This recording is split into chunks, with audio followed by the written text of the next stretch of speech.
Welcome to the Grow Renaissance podcast. Let's nourish the world.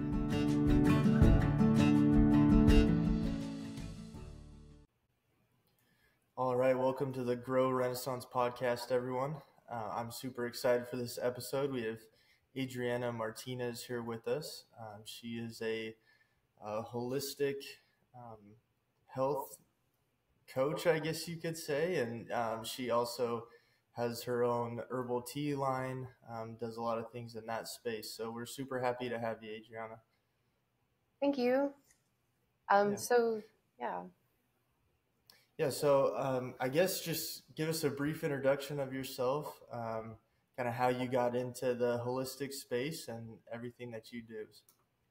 Sure. So my name is Adrienne. I'm a advanced regenerative detoxification specialist, which basically means I teach people how to clean out their lymphatic system, get their kidneys filtering so they can get more energy flow in the body, and literally clean up all the trash that stagnates and suffocates the cells so that we can cure disease and feel our best. And so I actually got into this 8 years ago. I was in a car accident, had a brain injury. I broke my neck.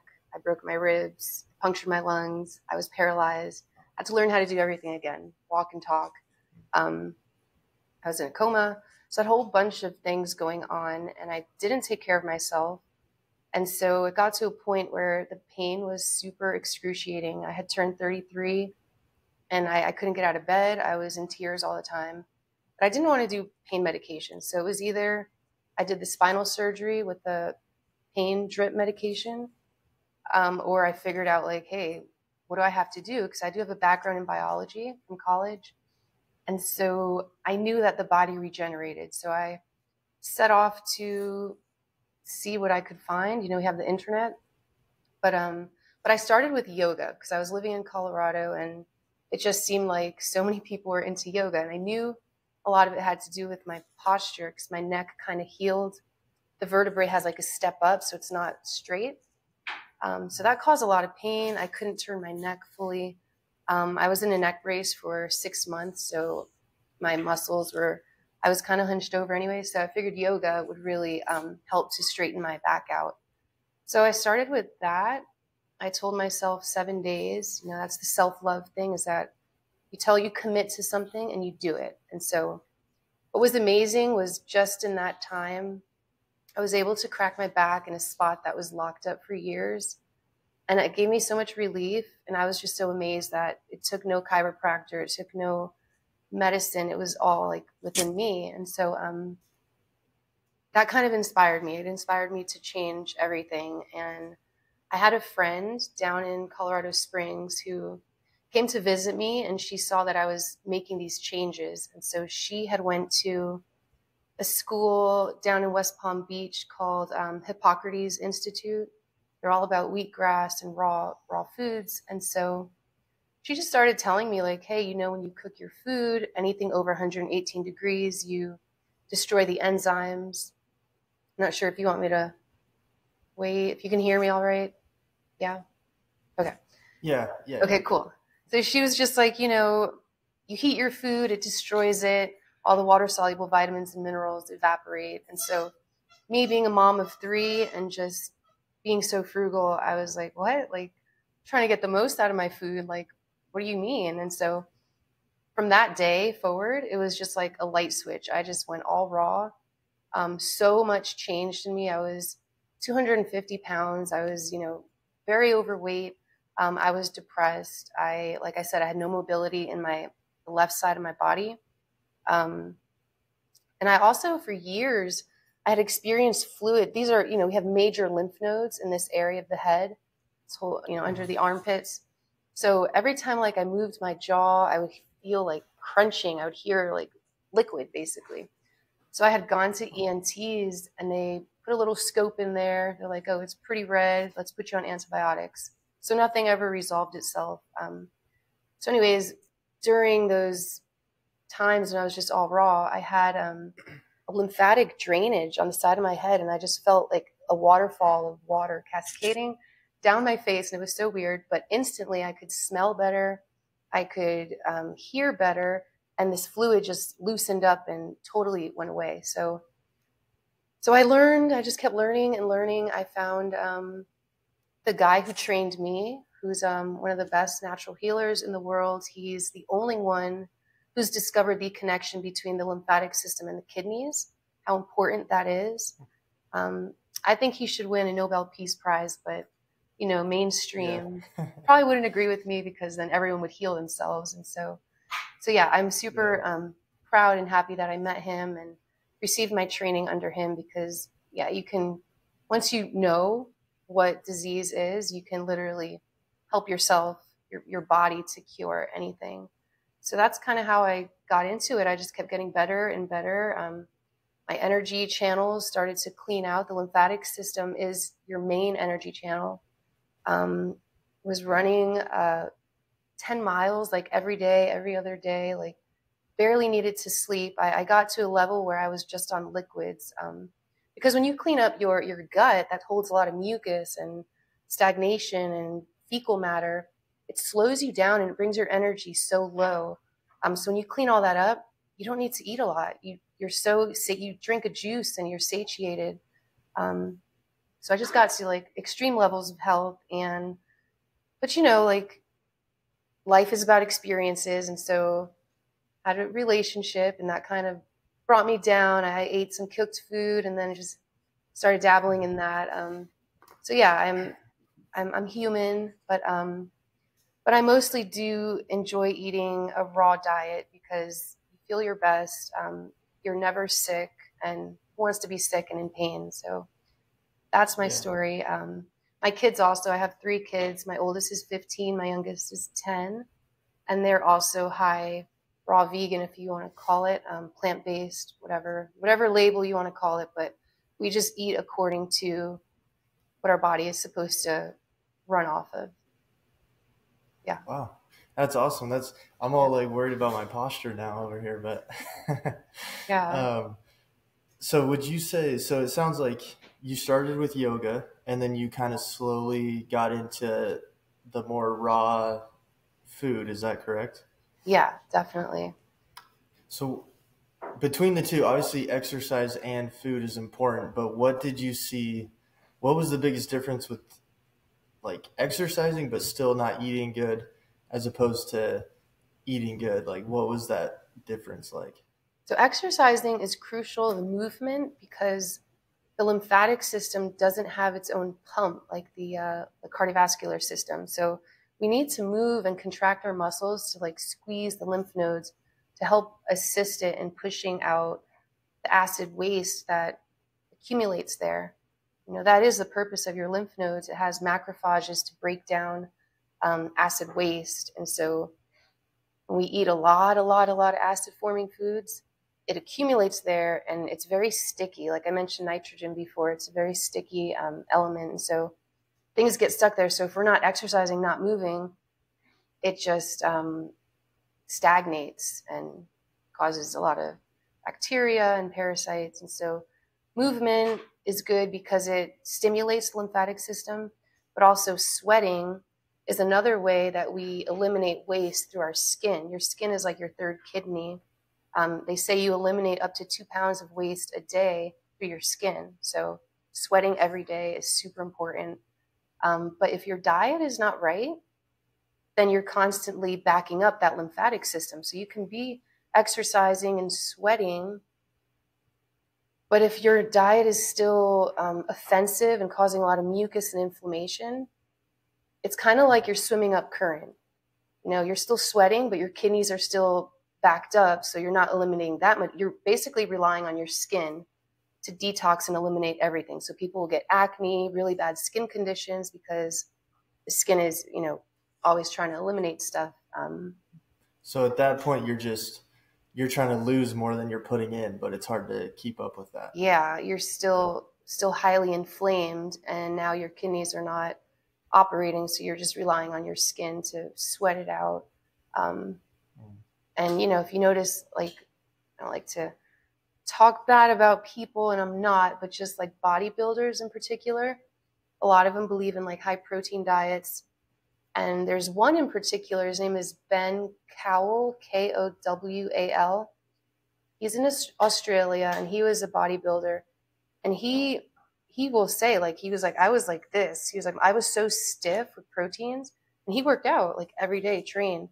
But he said that his arteries started to get smaller. Like there was no blood flow, and like his arms would go numb. Like he couldn't bend his arms, and he would have loss of feeling throughout his body. And now his story is amazing because he's fruitarian. He has clinics in Australia helping people to do this also, to detox. And yeah, his story is really great. He's also another detox specialist like myself. But so you can work out and work out and work out, but if your diet is still inflammatory, you're kind of never going to get to that level where you feel vitality, you feel true health and energy. You're going to be stiff and all the other stuff that comes along with it. Yeah. So you said fruitarian. What does that, is that just fruit? Do you eat vegetables? Like what is that? Okay. So the importance of fruit is that it's created for the human body to clean. They're complete cleansers. They're alkaline, so they balance the acid chemistry, because let's say we are eating our species-specific diet. Let's say we're living in the Garden of Eden and we're eating fruits from trees or whatever. We're still, all of our biological actions, breathing, moving around, creates acids like lactic acid, carbon monoxide or carbon dioxide. So all these reactions create acids in the body. And so we need to balance that out with something alkaline. So after digestion, it's going to leave alkaline minerals in the body to soothe and clean out. So fruits are the only food on the planet, and vegetables too, but I'll tell you the difference in a minute with those. But fruits are the only are the only food on the planet that will clean you out, alkalize, and also they're super high in electromagnetic energy. And since we're living electromagnetic beings, we also want food that's going to give us that energy instead of taking away. And what happens is when we're digesting, it takes so much energy from us that it takes away from the healing process. So fruits don't require absolutely any energy to be digested. They absorb directly into the bloodstream, and they have fructose, which is a sugar, and not all sugars are created the same. So there's glucose, which is found in vegetables. There's fructose, and then of course there's all sorts of man-made sugars, refined sugars. But fructose is really special because it doesn't require insulin to pass into the cell membrane. So it's very inactive transport, requires no energy. So the body just gets energy from eating fruits. And Yale actually did a study a couple years ago showing that glucose, the body will actually change glucose in the brain to fructose, showing like how superior that is, like as a sugar. And so it's a straight brain food, a nerve food. So it's like, why go to the veggies? They don't have much water content, so they're not very hydrating. They have a lot of cellulose, so it's going to take a lot of energy to digest. And if we're talking about healing from stage 4 cancers, from Hashimoto's, or anything that we need all our energy diverted into healing, you don't want to do too much veggies. But I'm talking about detoxification. That's when we are breaking the body down, but then we have a phase called the rebuilding phase where you do want to start incorporating leafy greens and the right vegetables because they have a lot higher mineral content to start building the body back. So they're not all bad. It's just there's different phases during detoxing that require different kind of energy and minerals and stuff. So okay. So first phase would be mainly just fruit to detox, get everything out of you, and then you slowly incorporate vegetables, like you said, to build yourself again. Yeah, exactly. Is that first phase of detox, do most people feel really good doing it, or do you feel kind of that's a great question. Tired, I guess? Yeah, that's a great question. I always like to transition my clients because if you're going from a standard American diet, which is we like to mix proteins and starches. Such a bad idea. But if you're coming from a regular diet, what most people eat, and you jump straight into fruits, you're going to have such a hard time. Fruits are so powerful. They will manifest your weak spots. Most people get cold sores.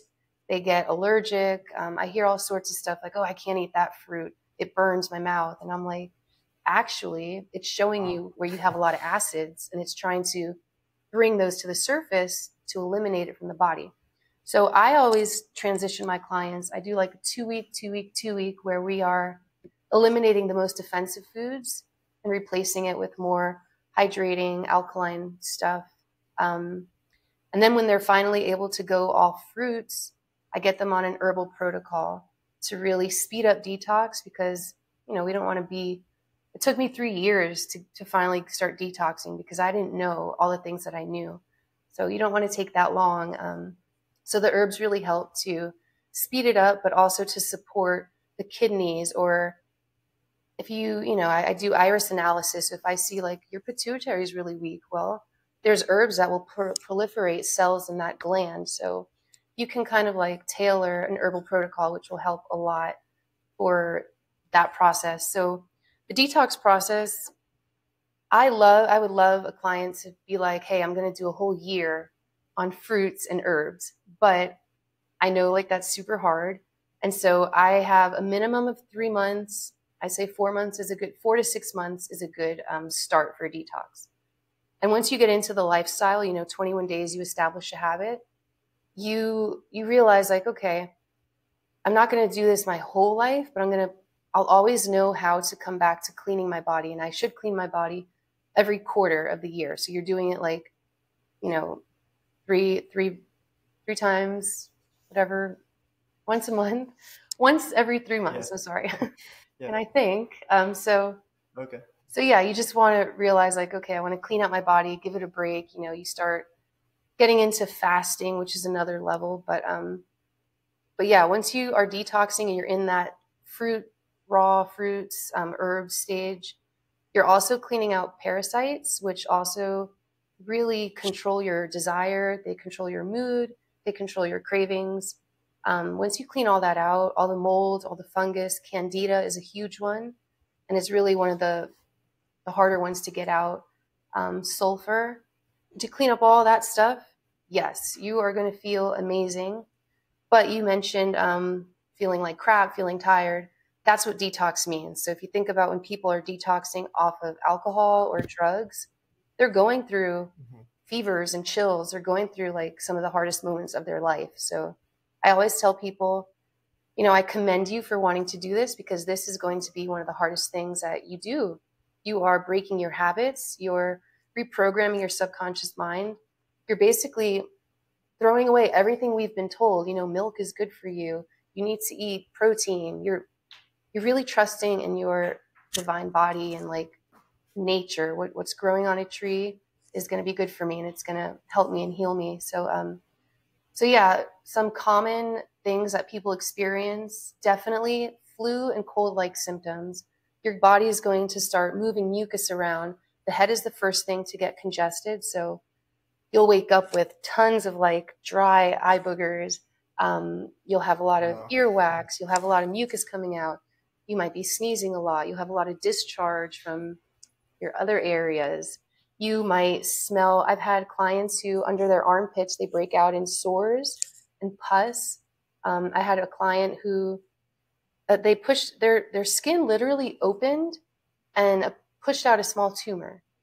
So tumors are your body's way of like protecting itself from these acids that just burn and they sit there. So your body will create a pocket of dead tissue for elimination. But, we feel something hard. We get scared. We run to a doctor. The doctor's like, oh, you have cancer. And so we have to cut it out. They do some biopsies, which ends up breaking into the tumor and cutting the acids. It just disturbs so much. And so all that is just another side story. But yeah, the body is protecting itself with tumors, and usually breast cancer, what's happening there? The tumor is trying to go to the closest pathway for elimination, which the nipple can be seen as a way of elimination for the body. So yeah, that's intense. That's interesting. Yeah. Yeah. And I was going to ask you, you brought up about your teas, because we're on the Nourish marketplace. We now have Holistic Living with Adrienne on there, and you sell your herbal teas. And so you talked a little bit about what their purpose is to speed up the detoxification process. And you said too that you can like target specific kind of organs with those certain herbs. Can you talk a little bit about like how that is? Because on the Nourish marketplace, I saw you had one like for liver and your kidney. Kind of how do those herbs specifically target those organs? Like how?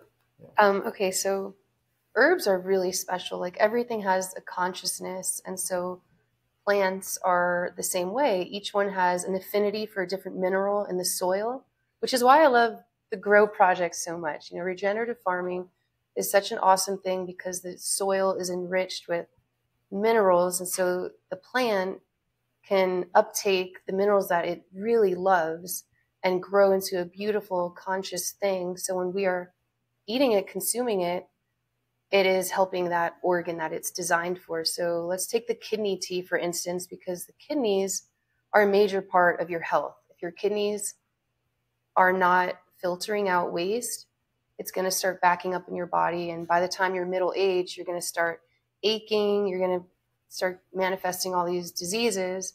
And it's not because you're getting old. It's because you're accumulating mucus and waste that can't get out. So the kidneys, there's herbs for everything. And so the natives knew this, and they used a lot of juniper berry.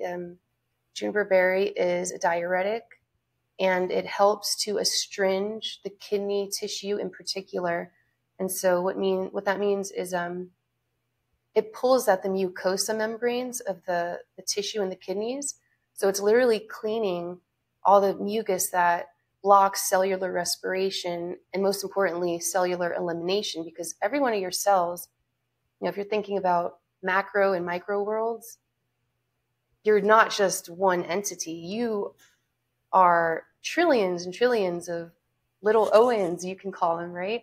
And they're all eating and they're all pooping. And so they need clean space around them. And what fluid are your cells bathed in? It's blood and lymph. The blood is always going to maintain its pH, because if it goes acidic, you'll die within 3 minutes. So it's the lymphatic fluid that gets really yucky and gross. And so, the kidneys, we really should focus on those organs in particular, because that way they can filter out the waste, and then the lymphatic system can nicely clean itself out. So in my kidney tea, I have the world's most potent top herbs for kidneys. I have corn silk, I have uva ursi, I have couch grass, I have juniper berry, I have my favorite one, parsley. Nobody really know, like I didn't know this till a few years ago, but parsley is so special. It's king of the herbs. It's good for so many things, but the kidneys in particular, because it's so alkaline. And if you take a handful of parsley, fresh parsley, and you boil it over water and you let it sit, you'll start to notice it has kind of like a mucousy texture. And so I say mucousy, but in reality, it's alkaline. Alkaline has like a slimy kind of texture to it. If you ever cut pineapple and got that on you, it's very slippery and stuff. And so, that helps to push stuff out of the kidneys, because it kind of like sits on the cell and it gets into all the molecules. It fills in all the spaces with, first of all, electromagnetic energy, which helps to just energize everything, but also fill in the spaces to hydrate and then pull mucus out. So, the herbs in particular, like I said, there's one for every organ and tissue. Some of them help to actually proliferate degenerate cells in those areas, which I'm not sure about the mechanics of that, but I know like comfrey is great for if you have any broken bones, if you've ever had fractures, if you have osteo conditions. Comfrey is known as knit bone, and it's amazing at just building bone tissue, which is amazing. Wow. Yeah. No, it's super interesting how just like nature and the world can all heal itself. That's something that we've talked about before, is how the natural systems that are in place, and that's really all what regenerative farming is about, is allowing nature to heal itself and us just facilitating that. Like we just need to kind of get out of the way a lot of times. Like that's one thing we do here on the farm is with our regenerative, grazing plans with the cows and compost and everything, is like just get out of the way of the natural system. Don't be dumping your own fertilizer stuff on there. Like just get out of the way. The animals and plants will take care of themselves and heal the soil, everything by themselves. It's more about us getting out of the way than doing anything. So, and I feel like it's the same thing with our own bodies, is it? So, Yeah. But I wanted to kind of transition a little bit to like what the nature of like diseases is. You mentioned that a little bit, but it's something that I try to eat like healthy, but I don't really even know where disease comes from, what it even really is. So could you like explain that a little bit? Yeah, definitely. So the word disease can be seen as dis-ease, so discomfort. You're not feeling yourself. But now it's been taken to mean this one whole thing, and it's been really hijacked by the medical world because they push pharmaceuticals and disease. There's no such thing as disease. Basically, everything is a degree of inflammation in the body by the chemistry that is going on inside. So like I said, everything starts from everything starts actually from in the womb, and your mom, whatever your mom was eating when you were in there, that's the kind of lymphatic fluid that you're starting your life out with. So babies nowadays are born with tumors. They're born all red and crying, and like that just shows how much acid chemistry they were bathed in. But anyways, so disease comes from inflammation in the body, and what degree is it? So when you attach an itis to the end of something, that just means that it's highly inflamed. And so what happens is, I don't know if you've heard of Bruce Lipton, but he's like, I love him. He's like the father of epigenetics. He's the guy who talks about it's not your genes that control your destiny, it's your belief. And so, yeah, he's all about like medicineless hospitals, but he always says like, when he studied stem cells, and he says that it's what the environment of the cell, like what is the cell's environment, and that's what makes that cell either really healthy or really sick. And so it's the same thing in my realm, where germs don't exist in healthy tissue. They want to get, like parasites, for instance. When you look at an animal dead on the street, eventually it'll get maggots, it'll start to break down, because that's what the parasitic kingdom does, is it helps to break things down. So the same thing in your body. When we have old hardened mucus, when we have proteins and gluten that's stuck to the bowel wall and it's just sitting there over time, you're going to invite parasites in your body and mold and fungus to start breaking it down. And that's not going to make you feel good, because not only are they feeding off of that waste, but they're also eliminating inside of your body, and that's going through your bloodstream. Your blood's constantly having to dump its waste in the lymphatic system, which in turn is creating a lot of stagnation in the lymphatic system and slowing everything down. So all of a sudden, by the time you're middle aged, you're fatigued, you're getting tired, you don't have that much energy. Depression is a lack of calcium, because the body's going to use calcium as a buffer to reduce the acid chemistry. So disease, it's really just what's going on in the body, like how stagnated your lymphatic system is, what kind of trash it's holding. If you are really stuffed up with mucus, inflammation, parasites, you're going to seem to catch what comes around. And they call flu season, this time of year when the weather gets colder. Why is that? It's because cold is alkaline. So when the cold weather happens, it trips the body's natural detox to start, eliminating mucus. So we all see that as, oh, we have a runny nose, we're sick, we have the flu. But it's the body's natural way, like you said, we leave things alone and the body naturally wants to eliminate its waste. So yeah, disease is just a misnomer. It's a way to scare people. You can catch this from someone. No, like if you're living in the same environment as somebody, it might seem like, you're catching something, but were you guys eating the same things? Are you in the same vicinity, exposed to the same environmental toxins? Nowadays too, we're being attacked with bioweapons.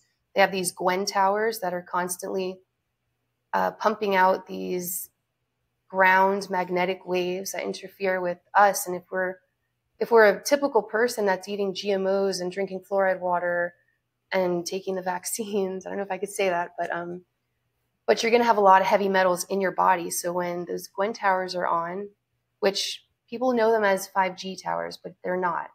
They're not for Wi-Fi. They're not for cell phones. It's literally, if you look it up, Gwen, Gwen, it disrupts our electromagnetic frequencies. So anyways, we have that to deal with. We have chemtrails. There's so many toxins. So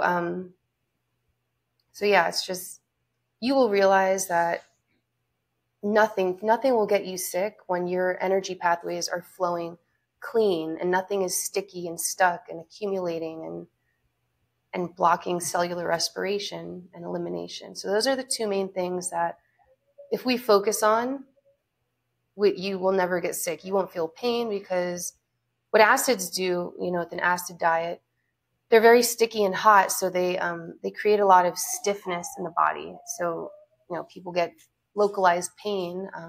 So yeah, when you clean that up, you get a lot of movement in the body and no more pain. Wow. Yeah.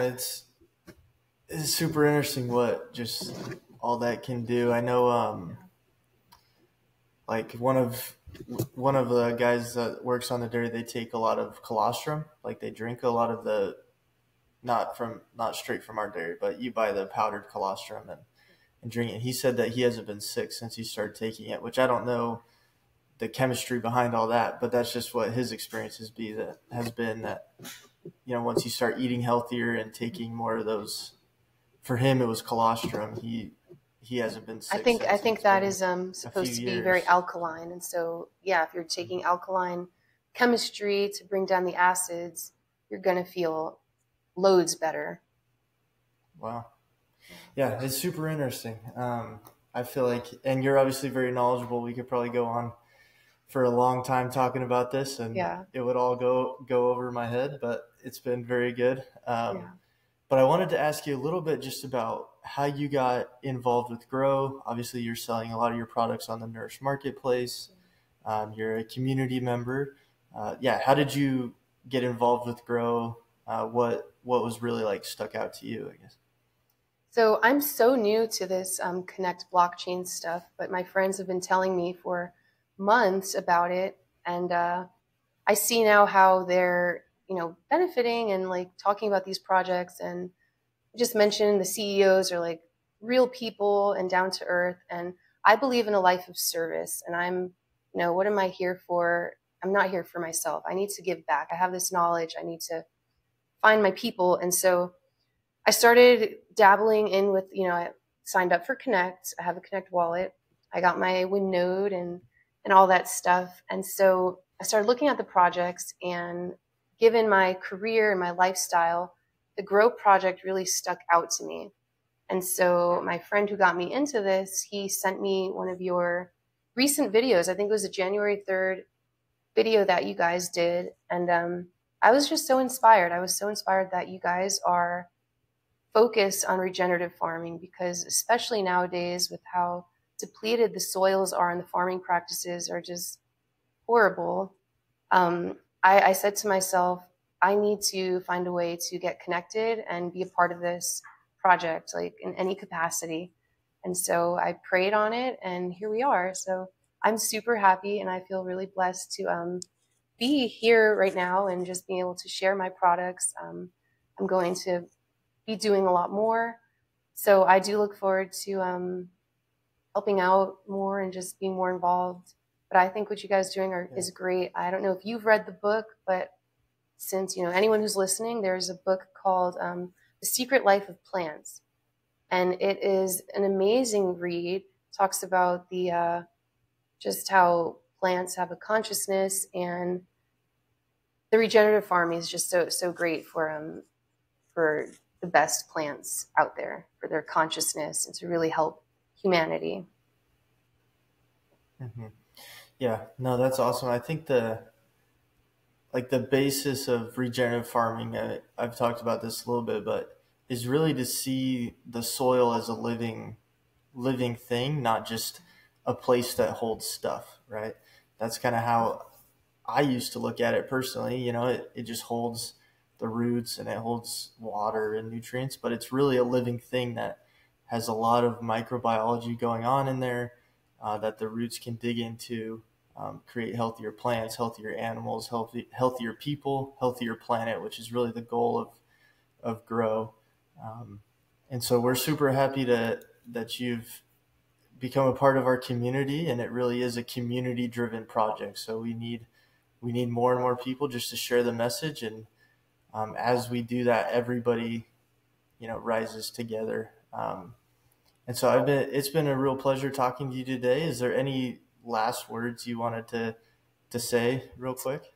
I just think everybody should check out what you guys are doing. And like you said, it's a community-based thing. And so the more people we have, the more good we can do for the soil. Like, we're in an emergency status with the food production. And so, yeah, I just urge everyone to just check it out, sign up. It's free, and just start, getting rewarded for sharing stuff is amazing. So, yeah.